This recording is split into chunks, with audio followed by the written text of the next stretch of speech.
Hello po, isang magandang araw po sa ating lahat and kumusta po kayo ulit? Welcome to my channel. Ako po si Melissa. And sa ngayon po, ang magiging topic po natin ngayon is sasagutin po natin ang dilema po ng isang kasamahan po natin na nagko-comment po sa last po nating video na tinatawag po natin, bakit ka nahihirapan?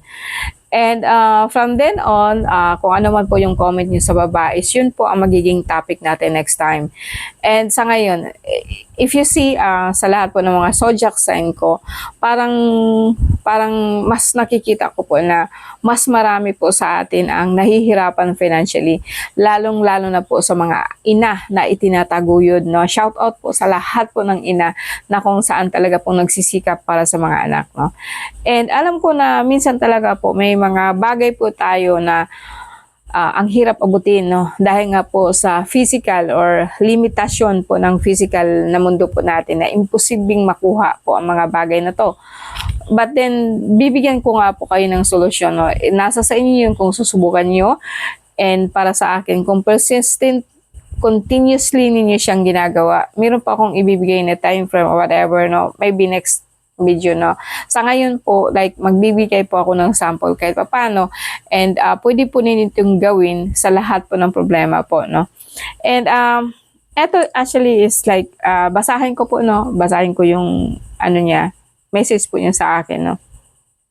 Ako po, Ma'am Melissa, matagal ng kasambahay.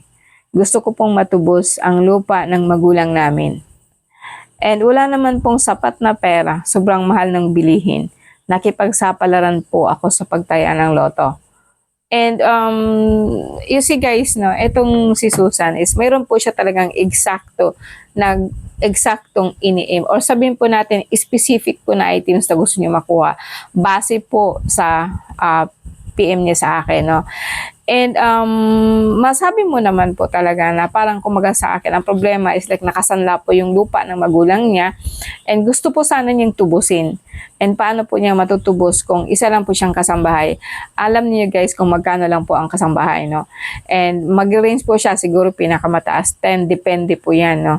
And dito nga sa probinsya is like nasa 3,000, no, 5,000 pinakamataas dito sa probinsya, no. So lalo na po kung nasa Maynila. Kung nasa Maynila ka, medyo mataas po, no. And etong problema na to, I think pwede po siya nating ilap sa lahat po ng mga bagay o lahat po sa mga tao po na parang imposibleng makuha ang gusto. And as I said, no, lagi po yan na lahat po ng problema, mayroon po siyang kasagutan. And hindi ko man sa inyo ng maayos, pero hopefully po magkaroon po kayo ng idea kung paano po natin ito gawan po ng solusyon, no? So, as I said, itong si Susan, sabihin po natin si Susan is kailangan po niya matubos po ang lupa, no? Lupa po ng magulang niya. So, kailangan po niya ng pera and para matubos, and the way of pagiging kasambahay, parang napaka-imposible po yun, as I said, no? So, kung maniwala po kayo o hindi, lahat po ng bagay na maatim natin is makukuha po natin yun sa yung tinatawag ko kagabi po na 98% or 97% of our brain, no? And then 3%. Okay, so I think paulit-ulit ko itong gagawin para po magkaroon kayo po talaga ng idea kung paano po gumagana po ang mundo natin. Bakit masasabi ko sa inyo niya, pwede mo siyang gawan po siya ng solusyon kung alam mo kung paano, no? Lahat tayo meron nito, no? Kasi ang 100% po na capability po ng brain natin is ito lang po ang 3% ang nagana. 3%, when I say 3% po, ito na po yung sinasabi po natin na kung anong alam mo. Kung anong alam mo, let's say ang alam ni Susan is like original po sa atin, sabihin na lang po natin na gano'n, no, na ang alam mo, hindi ka makakakuha nun kasi imposible ang kita mo ganito lang, ganyan lang. So, paano mo makukuha yung gusto mo? Saan ka kukuha? Saan ka kukuha? Saan ka kukuha ng, kumaga sa akin sa mga matatanda po, saang kamay ng Diyos ko huhugutin ang perang yan na parang napaka-imposible po, no? So, meron po paraan dyan. Lagi na po yan meron. So, I said, this is your conscious mind, no? So, lagi kong inaano to para po magkaroon po tayo ng idea. Itong 30% po natin, this is our conscious, this is what you know. And this is 97%. Ito po yung tinatawag nating subconscious. At talaga sasabihin ko sa inyo, no, marami sa mga Kristiyano, sabihin po natin na nasa relihiyon, ayaw nito. Kasi actually, this is a dark matter of our mind, no? Parang yun po tinatawag po nating subconscious. Sabihin po natin na female forces. So, paunti-unti ko siyang ipaliwanag sa inyo para alam po ninyo kung paano gagamitin po ang duwende, ang astral, or sabihin po natin paano kayo makakuha sa astral. No? Lahat tayo meron nun. And ang wala lang nun is hayop. Hindi lang po talaga natin yan ginagamit kasi mostly hindi natin siya ginagamit consciously, pero ginagamit natin siya daily, every time, every waking hours po natin is ginagamit po yan. Yan po ang tinatawag po nating imagination. Okay? So, 97% is like, that is something, part of you, pero hindi mo alam kung paano siya ma-access. Yun po yung memory mo, yun po yung past reincarnation mo, yung mga challenges mo noon, yung mga karma mo na kailang buwan. Nandito yun lahat. No? And sometimes po, kaya po tayo nagkakasakit kasi ito lang ang ginagamit natin and hindi po natin ginagamit to. Ito yung tinatawag po nating intuition, psychic ability, and yung mga telekinesis, psychokinesis, lahat po yan actually nandito. And kaya po laging nagtatanong sa akin, ma'am, buksan mo po ang third eye ko. Kung yan lang po kasi ang pag-uusapan natin, napaka-basic po yan, or sabihin po natin na yung kumbaga sa akin, sa buong libro, or like if we're talking about the books, yung third eye mo, title lang po yan. Marami pong paraan po ang third eye. Sabi ko nga, hindi lang siya dito. More on pag-uusapan natin, that is the ability of God within you, no? And paano mo po siya mabubuksan? Kaya hindi po ako sumasagot sa mga tao po na, ma'am, buksan mo po ang third eye ko. Gusto kong makakita ng ganito. That is not exactly what it means is. Iba talaga po yung skill ng tao na nakakakita sa dalawang mata. Pero iba din po ang talent po ng isang tao na nakikita niya sa isip. And ang lahat na yan, mas marami po sa atin ang may ability sa isip lang pero wala po silang tinatawag po nilang third eye, no?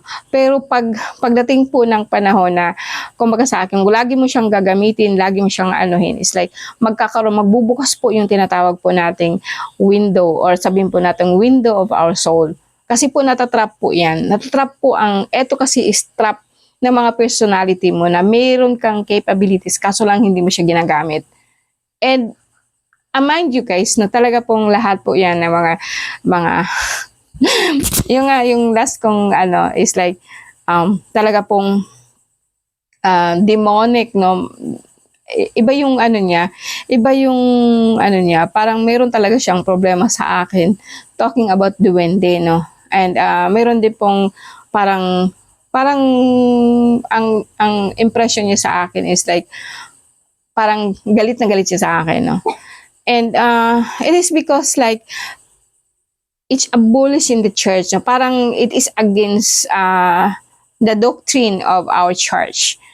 And para sa akin, no, never po, no. Hindi po kasalanan, or like talaga pong ayaw po nila na babuksan po yan, or magiging aware ka po kung ano po ang kakayahan mo, kung sino ka, kung ano ka, kasi hindi ka na po nila makokontrol.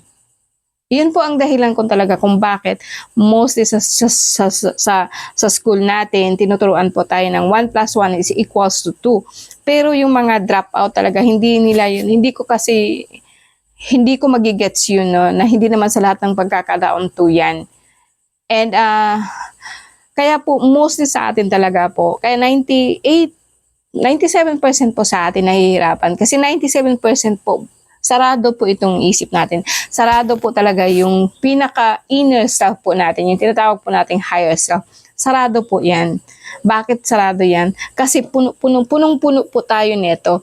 Punong-puno tayo ng kung anong alam mo, matalino ka, no? Talaga pong doktrina ka, tapos hindi mo na tinatanggap yung isa, ikaw lang yung tama, yung religion mo lang ang tama, ikaw lang po yung mahal po ng Diyos, ikaw lang po. That's bullshit. Alam niyo yun, no? And sa akin kasi, sa akin o sa atin, no, gusto ko siyang ano sa inyo paunti-unti kasi mahirap talaga po siyang maintindihan, lalo na po kung hindi ka po nakaka-experience ng kung ano po nakikita ko. And may mga tinuruan na po ako nito, hindi po nila kaya, no. Unang-una kasi mag-i-spasm ka, yung parang manginginig ka, no, kapag papasok ka doon. So yung tinatawag nila na yung kanta po na maraming aanihin pero iilan lang po ang mag-aani. No? Kasi nga po, iilan lang po talaga ang nakakapasok. Ang butas papunta sa Ama is napakahirap. Alam mo kung bakit? Dahil po hindi po tayo sanay doon.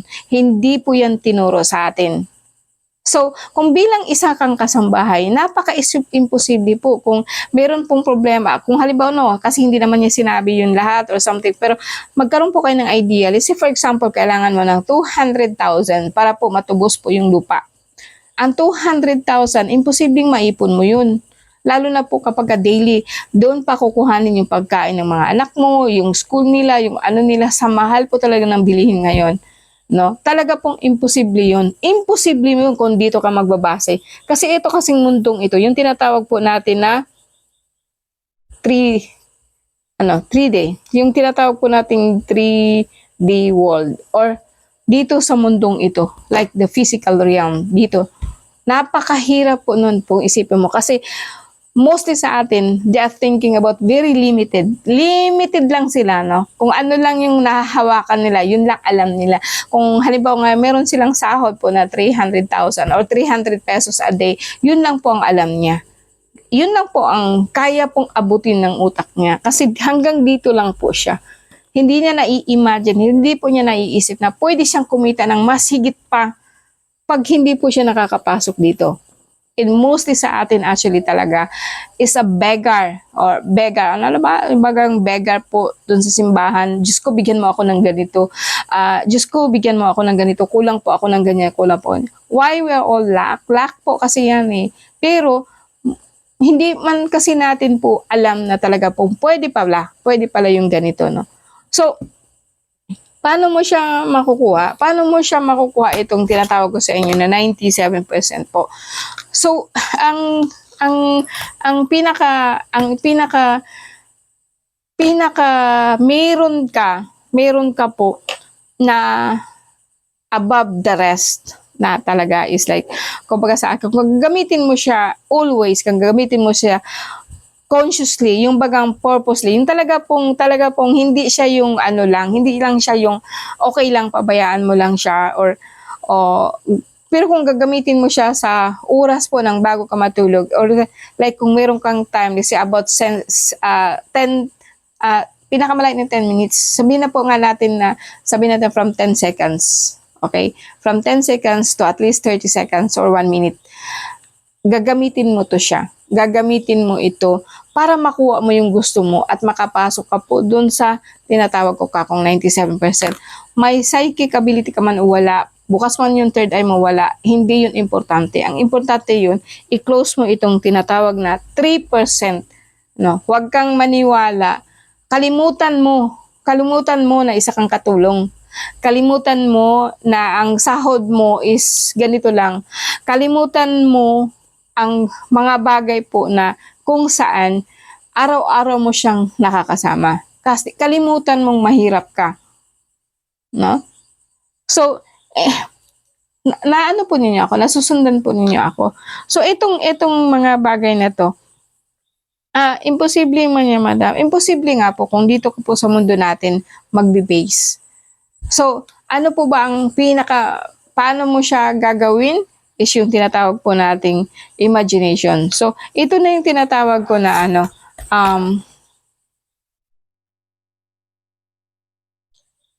di ba meron tayong tinatawag po na mind? Iba yung mind ha, iba din yung mind, alam mo yun, iba yung utak mo, iba din yung imagine mo. Okay? So, di ba may tapa paggising mo sa umaga, pag lalo na po paggising ka, parang nakashock ka pa, tulala, no, pagtitigan mo, ganun. Kasi yung ang mga tao po kasi na bagong gising, actually kababalik lang po ng espiritu nila, kababalik lang po ng imagination nila kung saan-saan kasi yan nanggaling. Di ba na, lagi kayong nananaginip? Hindi naman po actually panaginip yan. Talagang totoo po nangyari yan. Out of body experience. Kaya lang hindi po siya control, di po ba? But then pwede mong kontrolin ang imagination mo. Kasi ang imagination mo is actually a female force ng ama. Okay? And yun na tinatawag po natin na female energy and then male energy. Ito po siya is male energy po ito. Male energy po yan 3% ng brain mo. Pero ang mas marami po is yung female energy mo, which is kaya nga baga sa Biblia, anong ginawa ni Eva? 'Di ba pinakain niya si Adan ng ano? Actually hindi naman hindi naman literal talagang nangyari po 'yun. It's just only an allegory. Pero gusto kong ipaliwanag sa inyo na actually ang babae o talaga pong sa society natin, lalo na pagdating po sa church, babae po ang makasalanan. Kaya po marami sa atin na yung tinatawag na dito is yung devil eye, yung if you are talking about psychokinesis, if you are talking about ability, ayaw nila ng ganun kasi it's a devil. Parang napupukaw mo yung mga demonyo. Actually, totoo din po yun. It's our own demon na sinoppress mo. That is your own thoughts po na sinoppress mo. Dahil bakit? Ito, hindi pwede yan. Hindi pwede yung ganito. Hindi ka pwedeng ganyan. Ganito dapat para matanggap ka ng masa. Dapat behave ka po. Dapat mag-aaral ka ng mabuti. Dapat po is like pagsimba ka. Dapat isa ka mong kasalanan. Now, blah, blah, blah, blah, blah, blah. Di po ba? Now, so, ang problema nitong si Susan is like, wala po siyang makukuha. Gagamitin lang po niya yung imagination niya. So, as in everything. Ito na po, when I say imagination, mas madali po siyang maintindihan kaysa astral. Di po ba? Kasi ang astral kasi, parang ang hirap. Dapat pag mag-astral ka, bukas ang third eye mo. Dapat may ka. No, not necessarily. Kasi ang imagination is also in the world of astral. Ito kasi yung imagination. Ibig sabihin nito is like, doon ka sa mundo na hindi pa nagiging physical. So, bago siya magiging physical, talaga pong lahat siya na-imagine. As I said, no, lahat ng mga bagay na-imagine yan. Bago yan nagiging physical, na-imagine na. Ibig sabihin, naiisip mo, pero more on, pinakamalalim yun, na-imagine mo, na-visualize mo. Everything is actually only visualization, pero mas marami sa atin na hindi po alam yun. Dito sa akin, paano mo siya gagawin? So, i-visualize mo lang or i-imaginein mo lang, si Susan, I'm talking to Susan, imaginein mo lang po actually na si lupa, sabihin natin na lupa, so nakasangla siya. Imagine mo kasi na meron kang perang hawak. Huwag mong isipin kung saan po nagaling. Ito na po yung tinatawag po nating physical. Ritual po siya. No? Kung sagaran po talaga, kukuha po kayo ng magagamit sa akin. Pero na, sa mga tao po na wala talaga, magsimula tayo doon na wala kang hawak na kahit na anong klase pong sabihin po natin na makakatulong sa'yo. Ikaw lang po talaga. Ikaw lang at saka ang isip mo at saka yung kung anong gusto mo. Yun lang po ha. So let's say for example, lupa, nandyan na po yung So sa akin, imaginein mo lang po na may hawak ka talagang pera. May hawak kang pera, imaginein mo sa sarili mo as vivid as possible po. Puntahan mo yung tao doon, tapos magpirmahan kayo doon, ibigay mo sa kanya yung pera. Paulit-ulit mo siyang isipin hanggang sa magiging fix siya sa mind mo. Paano yun? Simple lang, di ba? Pero, pwedeng, mas marami ito ang dinidisregard. Pero pag gagawin mo to, Susan, every night bago ka matulog, malayo na yung 3 buwan. No? paano ko yan masasabi sa inyo? Kapag ka talaga pong gusto mo talaga siya, iikot po yung buong universe nun para tulungan ka. No, ito yung pinaka ano po talaga ng kapangyarihan po ng isang babaeng Diyos, which is the Sophia.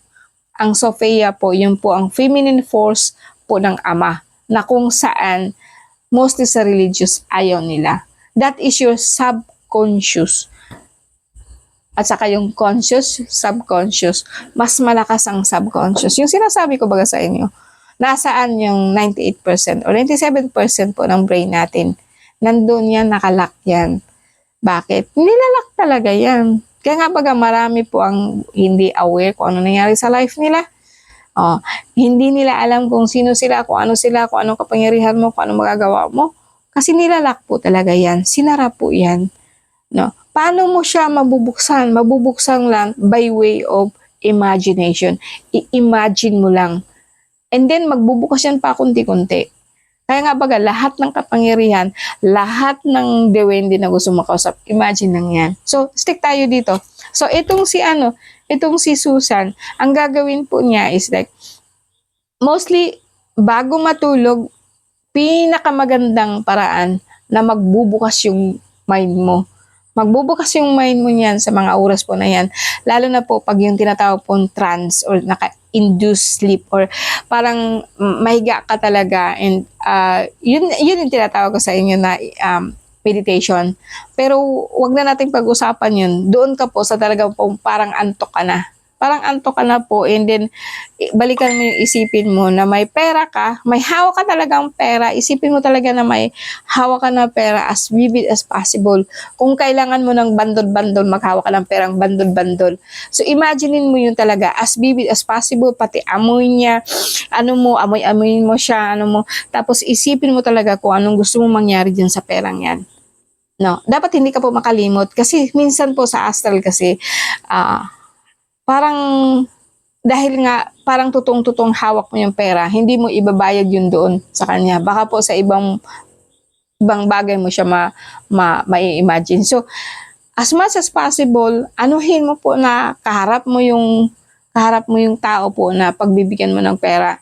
So, kaharap mo siya, then isipin mo siya as vivid as possible, yung expression niya na sasabihin mo ako, sir, babayaran ko na po yung lupa. And then, talaga pong i-imagine mo yung kung ano yung dapat na sagot niya. Kaya dapat meron ka na pong analog or meron ka na pong tinatawag na conversation dyan. Dapat isulat mo yan kung ano yung conversation na gusto mong mangyari. Kumbaga sa akin nakaplano, parang gagawa ka ng script. Kaso lang ngayon, ikaw yung actor, no? Ikaw yung bida, ikaw yung kontrabida, ikaw yung director, ikaw yung Lahat po yan, pwede ko, itatalakay ko po yan. Pero sa ngayon, mas maganda po siya kung bagang sa paraan po na kung saan po pwede mong makuha ang isang bagay sa pamamagitan po neto. Kung magsabi ka kang astral, no? Para mas klaro siya, imagination. Sa mundo ng imagination, lahat nagagawa mo, pero consciously. Ito yung tinatawag na kung saan walang makakakuha sa'yo, ikaw lang. Walang makakagawa sa'yo, ikaw lang. Ito yung tinatawag mo na pagdating dito, ikaw ang Diyos. Ikaw ang God. Kaya ayaw nila nun, sa lahat po ng relihiyon, ayaw nila. Kasi in this one, you can recover yourself kung sino ka, kung ano magagawa mo. Then imagine talaga kung magagawa mo siya. Imagine the power na magkakaroon ka. Imagine yung talaga pong magsasurg yung power mo. Talaga pong mabubuhay mo si Kristo sa pamamagitan po neto. No? And mind you guys, no, talaga pong ito is very effective. So kung halimbawa man po hindi niyo na-gets pero gusto mo talagang anuhan po yung step by step niya, so ilalagay ko siya sa so comment kayo diyan sa baba kung paano po siya gagawin. Lahat ng bagay, ito lang po siya step by step. I mind you guys, yung 3 months mo na malayo na yung 3 months mo. Depende sa'yo kung gabi-gabi lang ba siya gawin or every time po na pipikit ka. That is the time po talaga na masasabi mo. Depende sa'yo kung gaano ka kadali na organo, katagal gusto mo, kung gusto mo ng gayon, ganito, ganyan. Pagdating kasi sa imagination, everything is nagagawa mo. Wala ka pong hindrance, wala pong ganito. Rather than the conscious. Kasi pag conscious kasi, nandami na ng problemang magano, wala man akong pera. Ganun. So, nagigit sana nyo guys, no? Sana po nakabigay po ako ng konting tulong. And sa inyo po lahat. So, comment po kayo dyan. And pwede nating bigyan po ng halaga ang bawat comment nyo. Ang gusto ko is like, sabay-sabay po tayong umangat. Maraming salamat po and magandang gabi po.